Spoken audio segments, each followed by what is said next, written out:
Hello കൂട്ടുകാരെ, ഇന്നത്തെ എൻ്റെ video sleeveless princess cut blouse cut ചെയ്യുന്ന വിധമാണ്. ഫസ്റ്റ് ഞാൻ അളവ് ബ്ലൗസ് വെച്ചിട്ടാണ് കട്ട് ചെയ്തത്. അപ്പോൾ ഫസ്റ്റ് ലെങ്ത് എടുത്തിട്ട് അത് കഴിഞ്ഞിട്ട് അളവ് ബ്ലൗസിൻ്റെ വണ്ണം എടുക്കണം.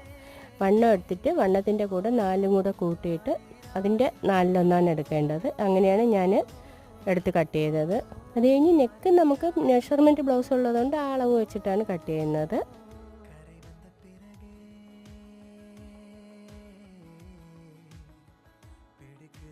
ഇപ്പം ഞാൻ കട്ട് ചെയ്യുന്നത് ഫ്രണ്ട് പോർഷനാണ്. നമ്മൾ പ്രിൻസസ് കട്ട് വെട്ടുമ്പോഴത്തേക്ക് ആ ഡോട്ടിൻ്റെ അവിടെ നിന്ന് 1.5 ഇഞ്ച് മാർക്ക് ചെയ്തിട്ട് അവിടെ നിന്നാണ് കട്ട് ചെയ്ത് കളയുമ്പോൾ ആ കപ്പിൻ്റെ കുഴിവ് കിട്ടും അവിടെ.